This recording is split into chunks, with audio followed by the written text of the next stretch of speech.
네, 오늘 말씀은 마태복음 2장입니다. 마태복음 2장 예수 그리스도의 탄생과 은둔 생활이라는 제목입니다. 매번 성탄절마다 마태복음 2장 본문을 가지고 설교를 합니다. 말씀을 전하는데 그래서 늘 같은 얘기 반복될 수도 있습니다만은 우리가 마태복음 2장을 접하면서 성탄절을 맞이하면서 예수 그리스도의 오심이 우리에게 어떤 의미가 있는가, 또 우리가 어떻게 맞이하고 받아들여야 하는가라는 것을 생각해 볼 수 있어야 되고, 또 예수님께서 오실 때 예수님께서 오심을 인해 가지고 반응하는 그 반응들이 제각각이었다는 거죠. 예수님께서 재림하실 때도 반응이 둘로 갈라진다고 제가 여러 번 말씀드렸습니다만은, 예수님께서 오심을 너무나 기뻐하고 감사하고 그 앞에 경배하고 따르고 해야 하는데, 오늘 마태복음의 2장에 보면은 그렇게 고대하고 기다리던 유대인들은 아무런 반응이 없어요. 아무런 반응 없고 무신경하고 무관심해. 제사장들이라든지 서기관들은 물으니까 바로바로 대답하면서 예수님께서 어디에 어떻게 오신다는 것을 다 알면서도 아무런 이렇게 반응들이 없어요. 반면에 헤롯이라는 그런 권력자는 자기 권력을 잃어버릴까봐 전전긍긍하면서 막 아기 예수를 메시아를 잡아서 이렇게 죽이려고 하는 그러한 음모를 꾸미고 그런 마음을 갖고 있는가 하면은 저 이방에 있던 페르시아, 바빌론 그 지역에 있던 박사들이라고 말할 수 있는데, 그들은 와가지고 그 유대인의 왕이라고 그러면은 메시아를 얘기하는 겁니다. 이방인들이 표현하는 메시아가 유대인의 왕이고, 유대인들이 표현하는 메시아는 다윗의 자손이라는 표현을 자주 쓰죠.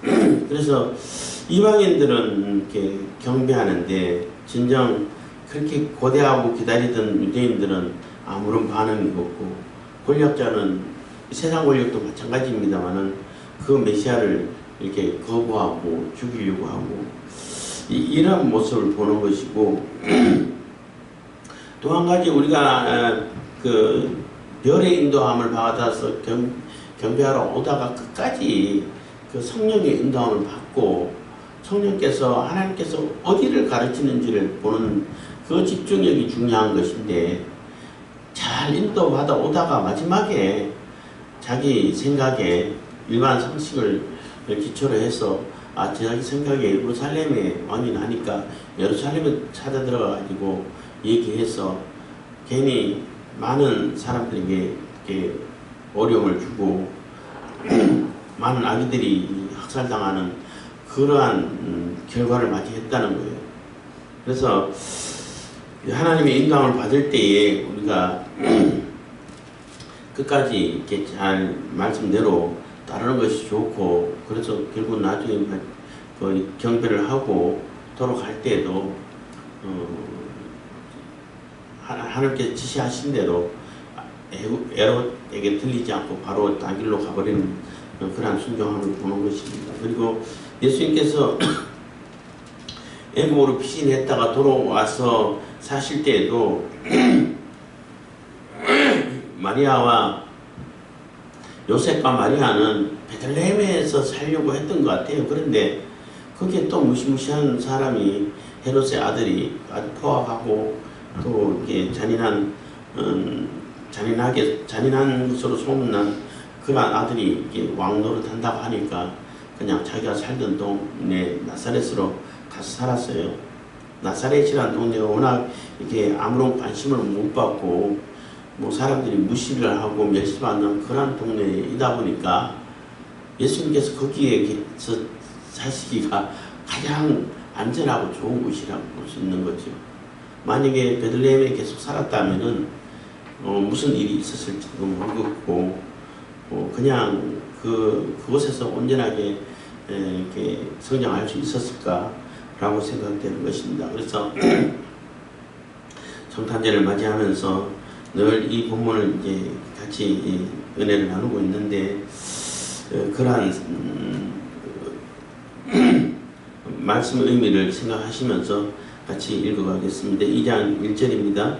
헤로드 왕 때에 예수께서 유대 베들레헴에서 나서 헤로드 왕 때에 예수께서 유대 베들레헴에서 나심에 동방으로부터 박사들이 예루살렘에 이르러 말하되, 그래서 동방으로부터 그 어떤 분의 이제 강의 말씀을 듣다가 보니까 그런 의미도 참 괜찮다라고 생각했는데, 하나님을 에덴에서 죄를 범하고 이게 추방되게 될 때 에덴의 동쪽으로 주로 이렇게 하나님을 떠나고 하나님 말씀에서 벗어나서 또 하나님의 징계를 받아서 이렇게 예루살렘을 중심으로 한다면 떠나는 곳이 주로 동쪽이라는 거죠.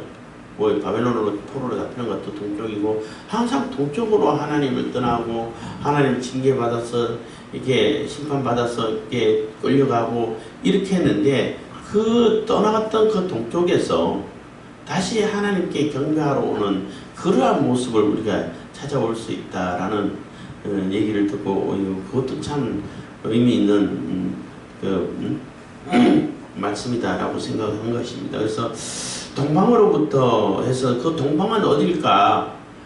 주로 대체적으로 대부분 많이 생각하는 것이 페르시아, 그 바벨론 지역에 바벨론 포로로 잡혀가지고 거기서 다니엘이라든지 다니엘 세 친구들이라든지 이런 사람들이 말씀을 전하고 또 유대인들도 거기서 많이 살게 되고 해서 그 메시아 사상이 계속 이어져 오고 있었다라고 볼 수 있는 것입니다. 그 페르시아는 지금 이란 지역이죠. 거기서 박사들이라는 것은 마고이 라는 표현을 쓰는데, 마고스 이런 표현도 쓰고 하는데, 이 사람들은 단지 천문을 보고 이게 점치는 사람들만이 아니라 그 당시는 이 사람들이 굉장히 박학다식하게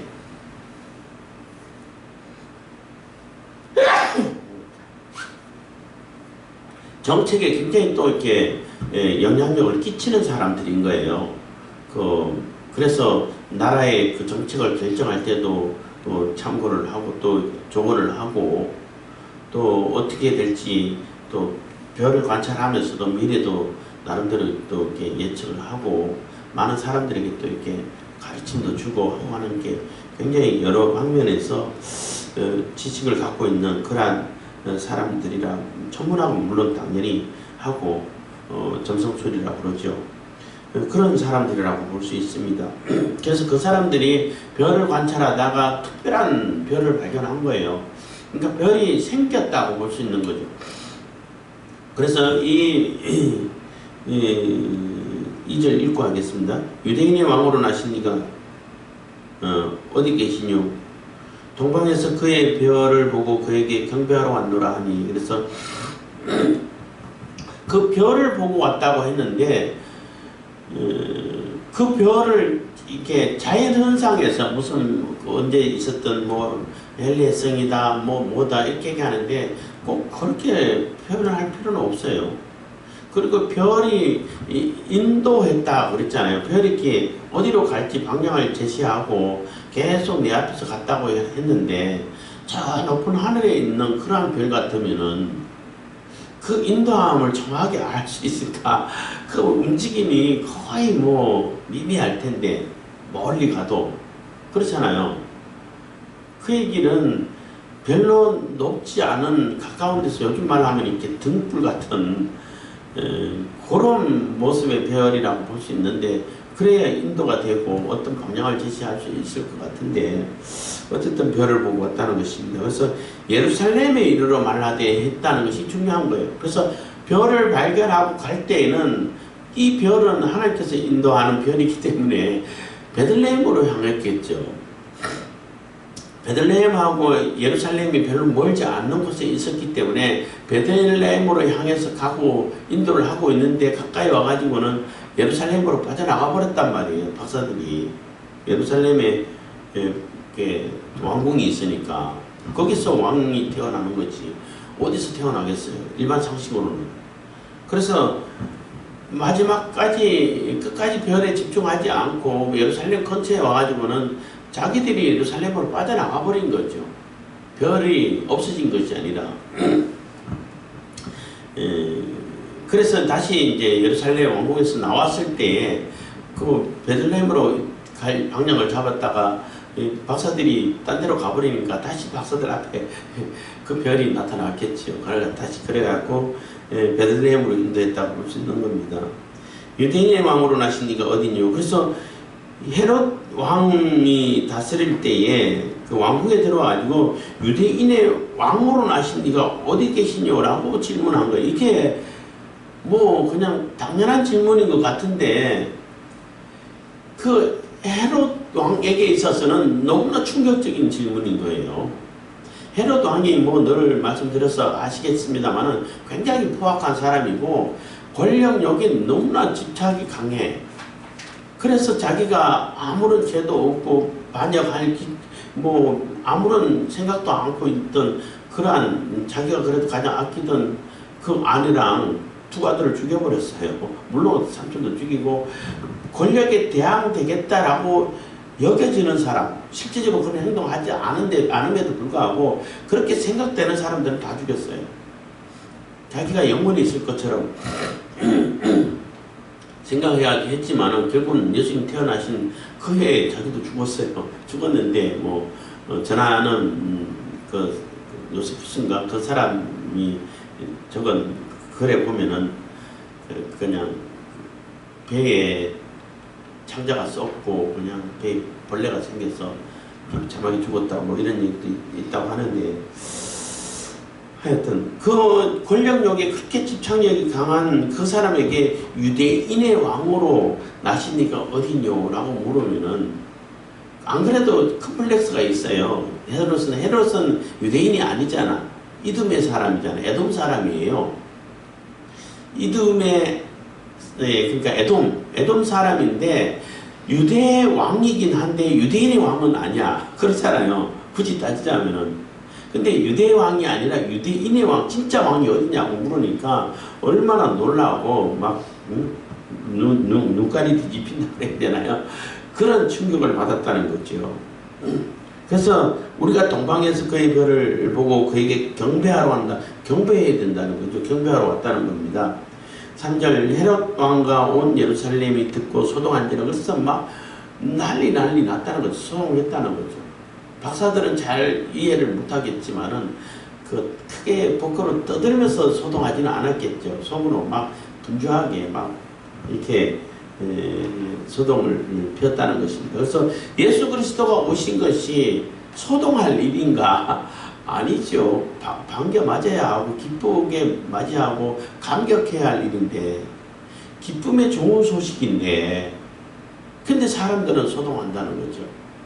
그래서 기쁨으로 맞이할 자들은 참으로 감격하고 기쁘고 이 구원의 길이 열리고 하나님이 우리와 함께 하시는 임마누엘을 이루는 그러한 감격적인 일인데 하나님을 거역하고 관심 없는 자들은 소동하게 된다는 것입니다.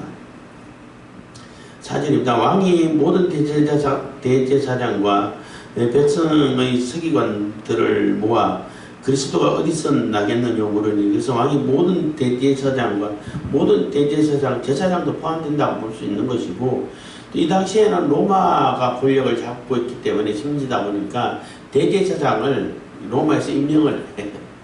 돈을 받고 그러니까 원래는 대제사장이 한 사람밖에 없잖아요. 죽으면은 그 다음에 그 아들이 승계를 하는데 그렇지 않고 대제사장을 임명하다 보니까 여럿이 있게 되고 예수님께서 그러니까 십자가에 달리시기 전에 그 재판받을 때도 안나스 가야바 두 사람 있었잖아요. 그처럼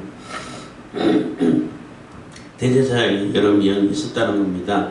백성의 서기관들을 모아 그리스도가 어디서 나겠느냐 물으니 그래서 그 유대인의 왕이 어디 있느냐라고 할 때 그 유대인의 왕은 그리스도라는 것을 바로 알아차렸다는 거예요. 그래서 뭐 대제사장들과 이게 백성의 서기관들을 모아가지고 불러서 이렇게 질문을 했다는 것입니다. 그러니까 바로 대답을 해요. 아무런 뭐 놀람도 없고 뭐 기쁨도 없고 큰 관심도 없고 단지 질문하니까 알고 있던 지식을 그대로 바로 얘기를 해준다는 것입니다. 가로되 유대 베들레헴에 오니 이는 선지자로 이렇게 기록된 바 베들레헴에서 납니다 하는 겁니다. 6절입니다. 또 유대 땅 베들레헴아 너는 유대 고을 중에 가장 작지 아니하도다. 네게서 한 다스리는 자가 나와서 내 백성 이스라엘의 목자가 되리라 하였음이니이다. 그래서 유대 땅 베들레헴아 너는 유대 고을 중에 가장 작지 아니하도다는 얘기는 가장 작다는 얘기예요. 조그만 동네라는 얘기죠. 그래서 많아봐야 1000명도 안 되는 인구가 우리 시골 동네는 시골 동네만 하다 볼 수 있어요. 거기도 1000명 안 되고 지금은 더 좋고 그 가구수도 100가구 조금 넘는 그런 정도로 동네로 살았는데 지금은 100가구도 안 되죠. 훨씬 적어졌지만은 어쨌든 총 인구가 그 당시에는 아이들도 많이 낳았을 때는 뭐 1000명 이하일 것이고 아이들이라 해봐야 가난하게 이제 그 유아학살을 했는데 베들레헴에 있는 아이들은 한 뭐 아무리 많아도 20명 이상은 안 될 거다 이렇게 예상을 해요. 그러니까 한 10몇 명밖에 안 됐고 근데 그 지경의 아이들까지 다 죽였기 때문에 한 20-30명 죽지 않았을까 이런 생각을 합니다만은 어쨌든 가장 작은 동네라는 건데 작지만은 작지 않다는 거죠. 왜 안 작았냐면은 한 다스리는 자가 나와서 내 백성 이스라엘의 목자가 되리라 하였습니다. 그래서 메시아가 태어나는 고을이기 때문에 규모상으로는 가장 작은 동네인데 가장 큰 의미가 있는 그런 동네라는 거예요. 작지만은 작지 않는 그러한 동네라는 거죠. 그래서 여기서 베들레헴에서 날 것입니다. 난다고 했습니다. 라고 이렇게 알려준 거죠. 7절입니다. 이에 헤롯이 가만히 박사들을 불러 별이 나타난 때를 자세히 묻고 그래서 헤롯이 가만히 박사들을 불러가지고 별이 언제 나왔고 언제부터 출발했고 어떻게 왔고 이 기간을 계산하는 거예요. 별이 나타났을 때에 아마 그때 메시아가 났을 것이다 라고 볼 수 있는 거죠. 그렇게 보게 되면은 아마 한 1년 정도 되지 않았을까 라고 생각되어져요. 뭐 오는 시간 오면은 그 하루 이틀에 오는 게 아니잖아요. 멀기 때문에 몇 달을 와야 되고 또 올 때에 여기 동방박사 세 사람이라고 이게 찬송을 부르고 있는데 세 사람이 아니에요. 예물이 세 가지인 것이지. 그리고 세 사람 딸랑 이렇게 출발 못해. 그러면은 언제 어떻게 도둑을 만나가지고 죽을지 몰라요.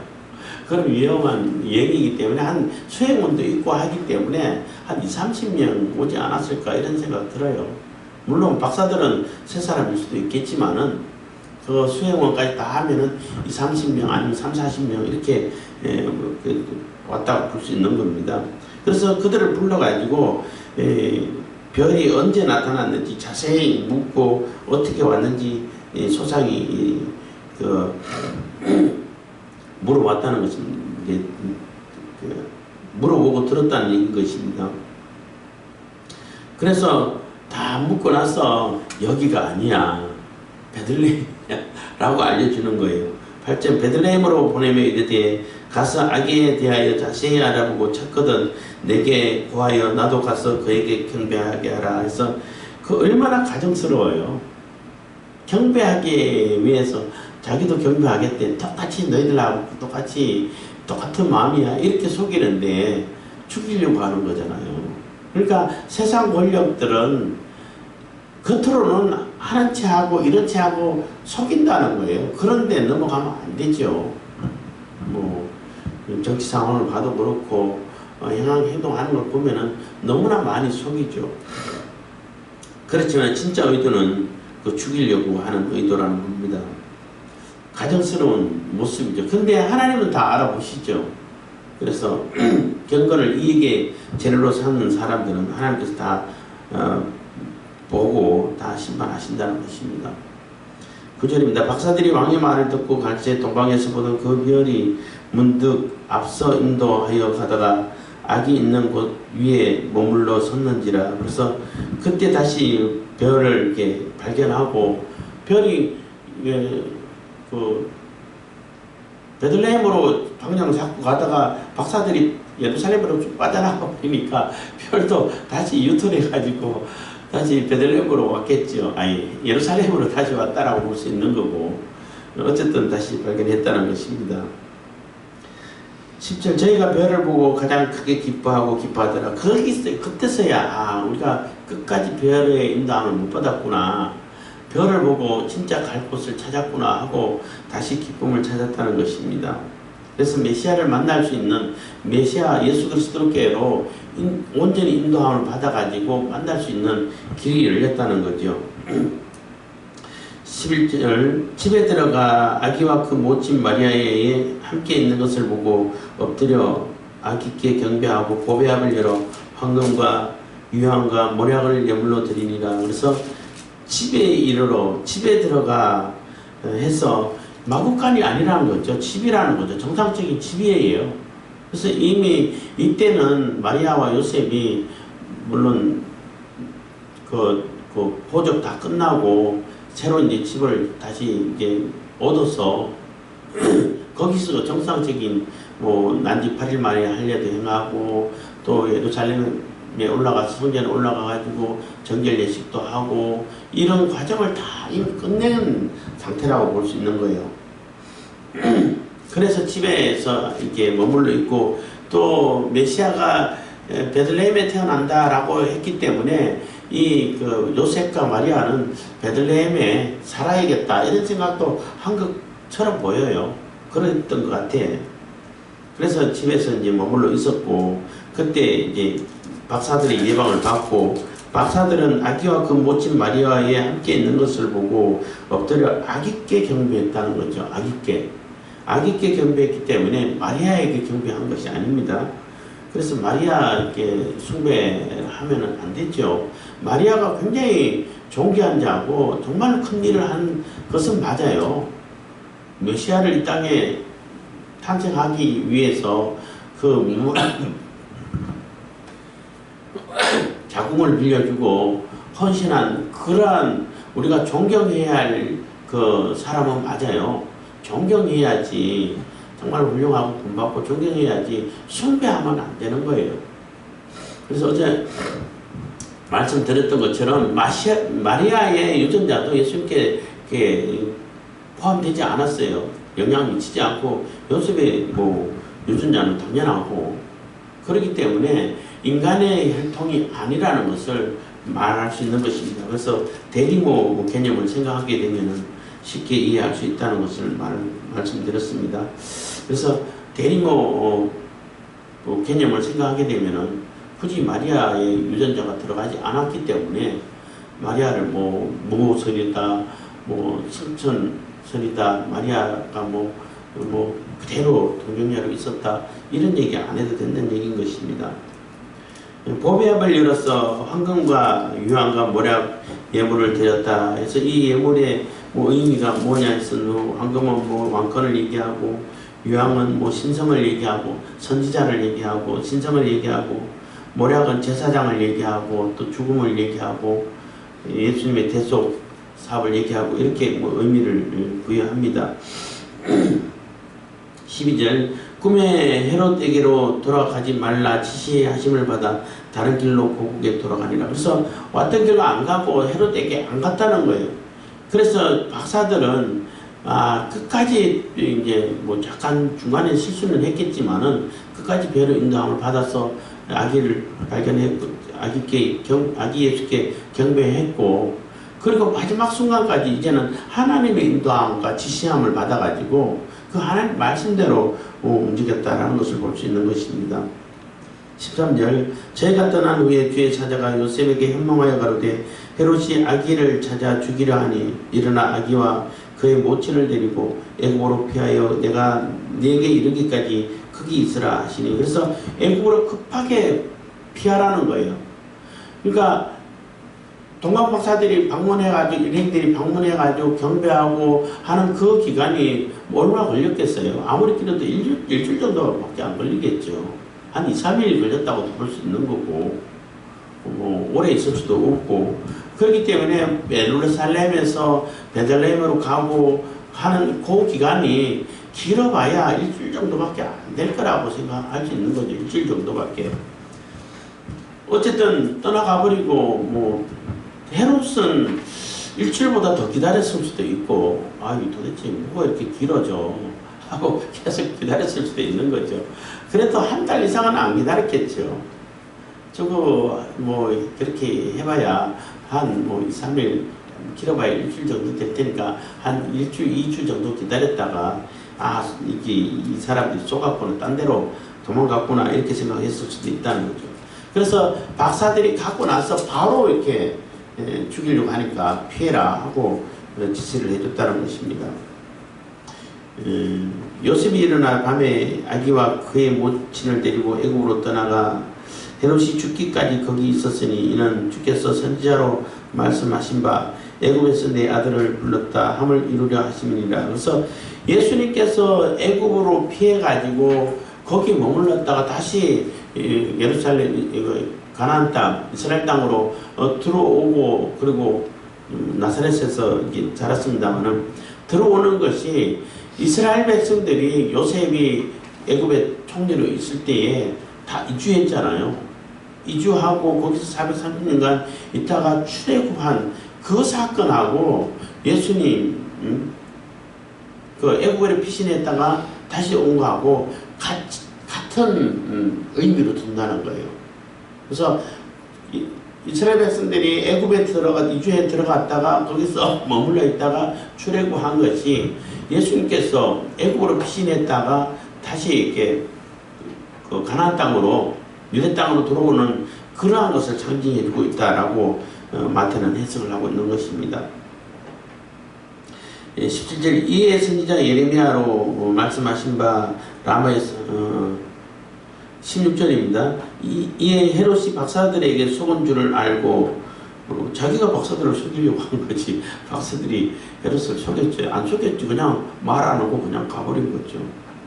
심히 노하여 사람을 보내어 베들레헴과 그 모든 지경 안에 있는 사내 아이를 박사들에게 자세히 알아본 그때를 표준하여 2살부터 그 아래로 다 죽이니 그래서 2살을 기준으로 해가지고 다 죽였다고 했는데 그래서 예수님이 한 2살 정도 됐을 거다 했는데 2살은 안 됐죠. 그러니까 헤롯이 생각할 때는 다 계산해가지고 2살 아래로 죽이면 충분히 그 안에 범위에 들어간다는 거예요. 그래서 2수를 넉넉하게 잡아서 2살인 거죠. 그래서 많이 잡아봐야 1년 정도 잡을 수 있다는 것입니다. 그리고 그 지경 안에 있는 사내 아이를 다 죽였다는 거죠. 그래서 베들레헴에 있는 아이만 죽인 것이 아니라 그 지경에 마을들이 있을 거 아니에요. 있어봐야 5, 6개 마을이 있을 수 있을 텐데 정확하게는 모르겠지만은 그래서 아이들이 20, 30명 아니면 많아봐야 30, 40명 죽었다고 볼 수 있는 거죠. 꽤 많이 죽었죠. 그래서 이 말씀할 때마다 말씀드립니다만 어떤 분이 하나님 예수님 나쁘다. 왜 그랬어요? 그러니까 가려면은 다 알려가지고 같이 돈 피해가지고 같이 살아야지 왜 혼자만 쏙 빠져나와가지고 혼자만 사냐 이런 질문을 하는 사람이 있었는데 만약에 그렇게 됐으면은 20, 30명 아니면 30, 40명을 살리기 위해 가지고 다 알렸으면 그것들도 못 살았을 거예요. 이 헤롯이라는 사람이 얼마나 포악하냐면은 아마 가보고 애들이 하나도 없어 사람들이 피했구나 이러면은 유대에 있는 애들 다 죽일 거예요. 유대에 있는 애들을 다 죽이면은 20, 30명을 살리려고 하다가 아니면 30, 40명 살리려고 하다가 유대에 있는 아이들 다 합치면 얼마나 되겠어요? 한 3, 40만 명 되지 않을까? 더 많을 수도 있고 100만 명 단위일 수도 있고 적어도 10만 명 단위는 충분히 돼요. 3, 40만 명을 죽이는 그러한 상태가 되는 거죠.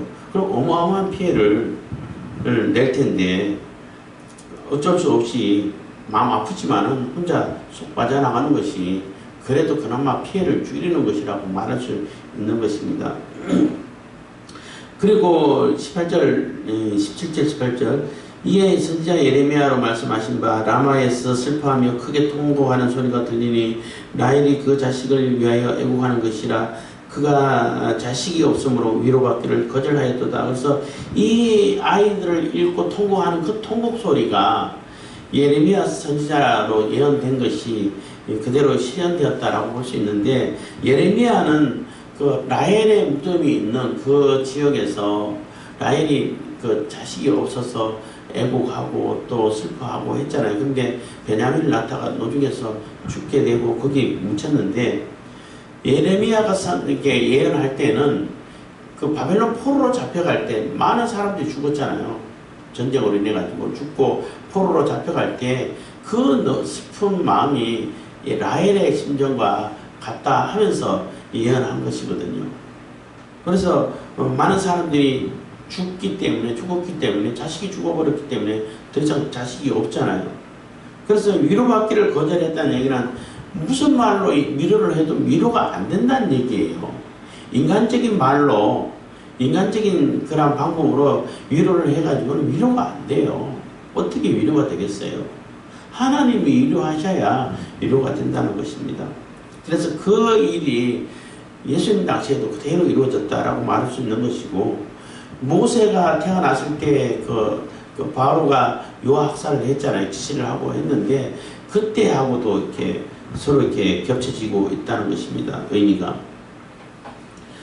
19절 헤롯이 죽은 후에 주의 사자가 애굽에서 요셉에게 현몽하여 가로되, 그래서 그렇게 끔찍한 일을 저지르고 잔혹한 일을 저질러 놓고 그 헤롯이 오래 살았나면 오래 못 살고 얼마 안 있다, 며칠 안 있다 죽었다는 거예요.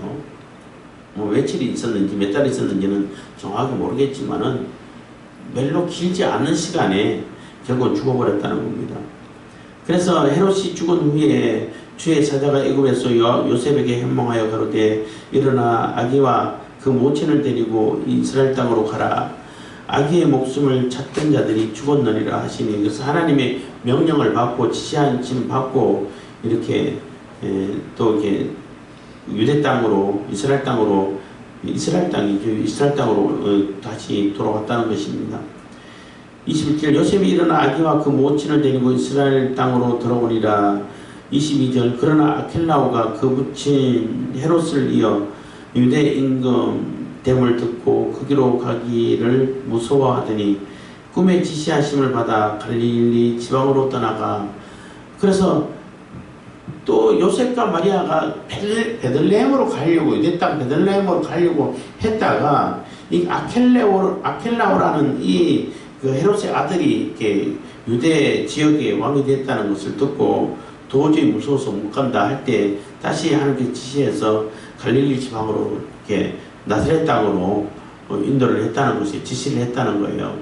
그 아켈라오라는 그 왕은 그 유대 지역의 왕이 돼도 로마 정부에 이렇게 그 허락을 받아야 돼, 이렇게 승인을 받아야 되는데 이 사람은 승인을 못 받았다는 거예요. 그래서 자기가 직접 이렇게 또 로마로 찾아가가지고 승인 받아오고 이런 과정을 거쳤다는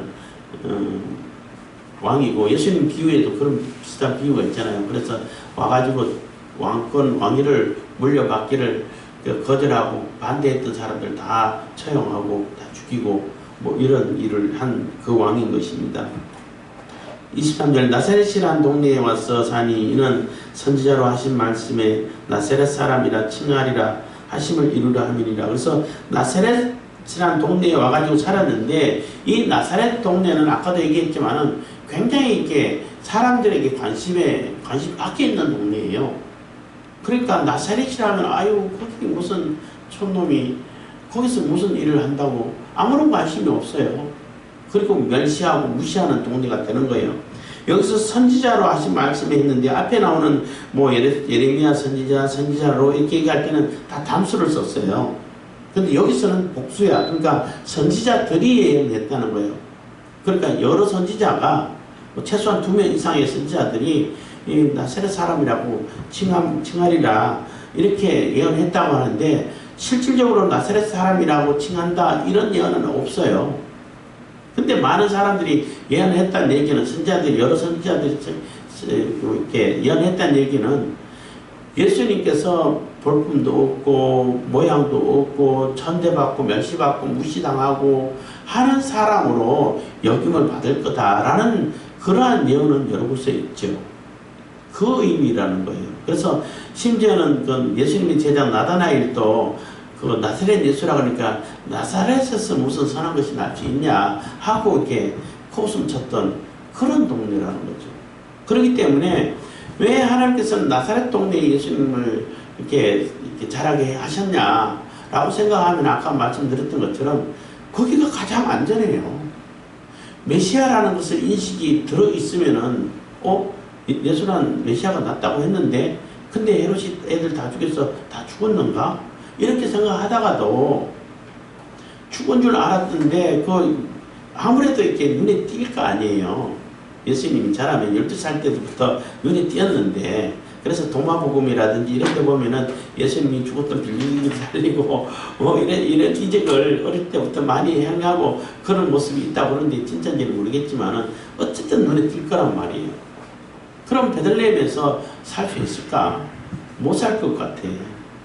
그래서 나사렛에서 살았기 때문에 거기서 조금 눈에 띄는 행동을 하고 또 지혜롭고 아주 총명하게 보여도 사람들이 관심이 밖에 있기 때문에 괜찮아요. 그래서 가장 예수님이 잘하고 은둔해서 이렇게 공생애를 시작하기 전까지 잘할 수 있고 안전하게 거기서 생활할 수 있는 곳이 나사렛인 것이에요. 그래서 나사렛 예수가 우리의 구주가 되고 중요하게 되는 것입니다. 비록 베들레헴에서 태어났지만은 나사렛에서 자랐고 나사렛인이라고 칭하고 지금까지도 나사렛 예수 그리스도 이름으로 이런 표현을 쓰잖아요. 그렇게 됐다는 것입니다. 그래서 예수님 오신 날을 우리가 기쁘게 맞이할 수 있고 예수님 오신 것이 우리에게 감격이 되고 온 세상이 기뻐할 수 있는 그러한 세상이 정상적인 사회라는 거예요.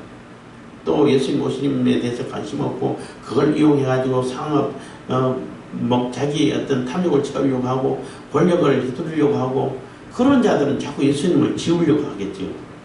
그래서 우리가 이 사회를 살아갈 때에 분별력 있게 잘 살아갈 수 있기를 예수님 이름으로 빌겠습니다. 기도하겠습니다. 사랑해 주시는 감사합니다. 이 시간